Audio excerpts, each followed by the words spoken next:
देखिए ये problem JEE main 2022 में आया है। देखिए ये प्रॉब्लम क्या है कि a person moved from A to B on a circular path. देखिए ये हमारा एक सर्कुलर पाथ है। इसी सर्कुलर पाथ पर एक पर्सन आपका मूव करता है फ्रॉम ए टू बी, यानी ए से मूव करके, ये जो हमारा पॉइंट है ये ए है, ए से मूव करके पर्सन आपका बी पर आपका पहुंचता है।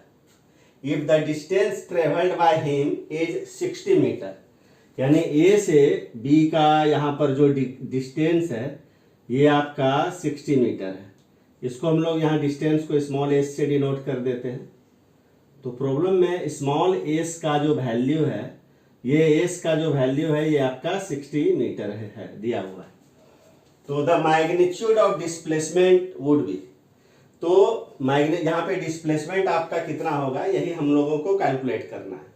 तो चूंकि देखिए पर्सन का इनिशियल पोजीशन आपका क्या है, ए है, फाइनल पोजीशन आपका क्या है, बी है, और डिस्प्लेसमेंट को निकालने के लिए हम लोग क्या करते हैं, इनिशियल पोजीशन को फाइनल पोजीशन से हम लोग क्या करते हैं, ज्वाइन कर देते हैं बाय अ स्ट्रेट लाइन। तो यहाँ देखिए ए और बी को मिला दीजिए बाय अ स्ट्रेट लाइन, और इस स्ट्रेट लाइन का जो लेंथ होगा वही आपका क्या हो जाएगा, आपका डिस्प्लेसमेंट का मैग्नीट्यूड होगा। हम लोग मान लेते हैं कि A B is equal to x मान लेते हैं। अब यहाँ पे देखिए क्या है कि ये हमारा चूंकि आपका ये सर्कुलर पाथ है, तो ओ ए आपका क्या होगा, सर्किल का radius, O A equal to O B equal to, इसको हम लोग आर कहते हैं। देखिए हम लोगों को ये मालूम है कि यहाँ पे कि थीटा इक्वल टू आपका क्या होता है, आर्क लेंथ बाय रेडियस। तो अगर इस रिजल्ट को अगर हम लोग यहाँ पे अगर यूज कर लें तो theta equal to arc length, arc length आपका क्या हो गया, एस, यानी ए से बी के बीच में जो आपका माइनर आर्क है उस माइनर आर्क का लेंथ आपका कितना है, जितना कि आपका पर्सन आपका डिस्टेंस आपका ट्रेवल करता है। तो theta equal to S by क्या हो जाएगा, radius of this circular path यानी आर। और हम लोगों को पता है कि थीटा को हम लोग यहाँ पे किस में लिखते हैं, रेडियन में। तो 135 डिग्री को हम लोग यहाँ पे रेडियन में कन्वर्ट कर लेंगे। अब देखिए हम लोगों को पता है कि 180 डिग्री ये इक्वल होता है किसके, पाई रेडियन के। तो 1 डिग्री किसके इक्वल हो जाएगा, पाई बाय 180 रेडियन के। 135 डिग्री देखिए किसके इक्वल हो जाएगा, पाई divided by 180 multiplied by 135 radian के। नहीं देखिए 135 45 से इसको आप यानी 45 से देखिए 135 कितना हो जाएगा 3, और ये क्या हो जाएगा 4, यानी 135 को डिग्री को हम लोग लिख सकते हैं 3 पाई बाय 4 रेडियन। तो थीटा की जगह पर हम लोग लिख देते हैं 3 पाई बाय 4 रेडियन। एस के जगह देखिए यहाँ पर कितना है, 60 मीटर है, 60 मीटर लिख दीजिए यहाँ पे 60 मीटर, और ये आपका क्या हो गया आर। तो यहाँ सिंपली देखिए 3 से 60 कितना बार में आपका कैंसिल होगा, ये 20। अब देखिए अगर pi by 4 is equal to आपका यहाँ पर कितना हो गया 20 मीटर डिवाइडेड बाय आर। तो यहाँ से अगर आर, आप आर को अगर निकालिएगा तो आर इक्वल टू कितना होगा 20 metre multiplied by 4 divided by pi, यानी 80 by pi metre. This is the radius of the circular path. देखिए हम लोगों ने यहाँ पे radius of the circular path को कैलकुलेट कर लिया, और radius of the circular path आपका कितना आया, 80 बाय पाई मीटर आया। अब देखिए यहाँ पर हम लोग क्या करते हैं कि ये जो ट्राइंगल है, ट्राइंगल ओ ए बी, इन ट्राइंगल ओ ए बी में हम लोग यहाँ पे कोसाइन रूल को अप्लाई कर देते हैं। देखिए कोसाइन रूल आपका क्या कहता है, कॉस ऑफ दिस एंगल लिखते हैं 135 डिग्री। तो 135 डिग्री के लिए हम लोग यहाँ पे भी थीटा यूज कर लेते हैं। तो कॉस थीटा इक्वल टू क्या लिखिएगा, कॉस थीटा का को यहाँ पे लिखा जाएगा ओ ए का होल स्क्वायर, देखिए ओ ए का whole square plus O B का whole square minus A B का whole square divided by 2 multiplied by O A into O B. ये बेसिकली ये आपका फार्मूला होता है। सिंपली हम लोग इसी फार्मूला को यूज कर लेते हैं। तो कॉस थीटा, देखिए यहाँ पे कभी कॉस थीटा रहने दीजिए, ओ ए के जगह पर देखिए हम लोग क्या करेंगे आर स्क्वायर, ओ बी के जगह पर भी हम लोग क्या करेंगे आर, तो आर स्क्वायर ये भी हो जाएगा, ए बी के जगह एक्स तो एक्स स्क्वायर डिवाइडेड बाई क्या हो जाएगा 2 इंटू ओ ए के जगह आर और ओ बी के जगह भी क्या हो जाएगा आर।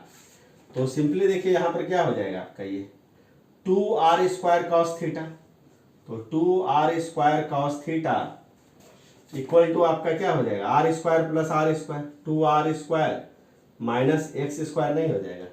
अब यहाँ पे देखिए हम लोग क्या करते हैं, एक्स स्क्वायर को लेफ्ट हैंड साइड में ट्रांसफर कर देते हैं और 2r स्क्वायर कॉस थीटा को राइट हैंड साइड में हम लोग ट्रांसफर कर लेते हैं। तो एक्स स्क्वायर इक्वल टू आपका क्या हो जाएगा 2r square minus 2r square cos theta हो जाएगा। और देखिए इसको लिखा जा सकता है 2r स्क्वायर आप कॉमन ले लीजिए, आप इसको लिख सकते हैं 1 माइनस कॉस थीटा। अब देखिए तो यहाँ से x को नहीं लिख सकते, x इक्वल टू लिखा जा सकता है 2r square 1 minus cos theta. अब सिंपली देखिए r स्क्वायर है तो r स्क्वायर को स्क्वायर रूट के बाहर लिखा जा सकता है, r स्क्वायर रूट के अंदर क्या बच जाएगा 2 multiplied bye 1 minus cos theta. अब यहाँ पे देखिए क्या है, यहाँ पे अब देखिए क्या है, इसी को हमको सॉल्व करना है। तो यहाँ देखिए क्या है कि r के जगह पर हम लोग 80 बाय पाई को रख देंगे, ये आपका क्या हो जाएगा 2 मल्टीप्लाइड बाय 1 माइनस, और थीटा के जगह यानी यहाँ पे थीटा के जगह पर हम लोगों को 135 डिग्री को रख देना है। तो और प्रॉब्लम में देखिए दिया हुआ है कि कॉस 135 डिग्री का वैल्यू माइनस 0.7 है, तो यहाँ रख दीजिए माइनस 0.7।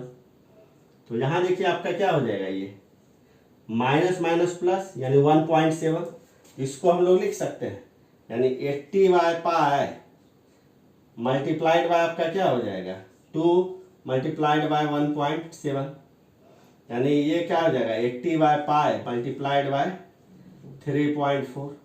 और इसको जब आप सॉल्व करिएगा ना तो ये आप देखिएगा कि ये 46.95 के क्लोज ये आएगा। तो 46.95 इसको करीब करीब हम लोग 47 मीटर नहीं लिख सकते, ये पूरा आपका मीटर में था आपका, तो 47 मीटर नहीं लिख सकते, आराम से लिखा जा सकता है।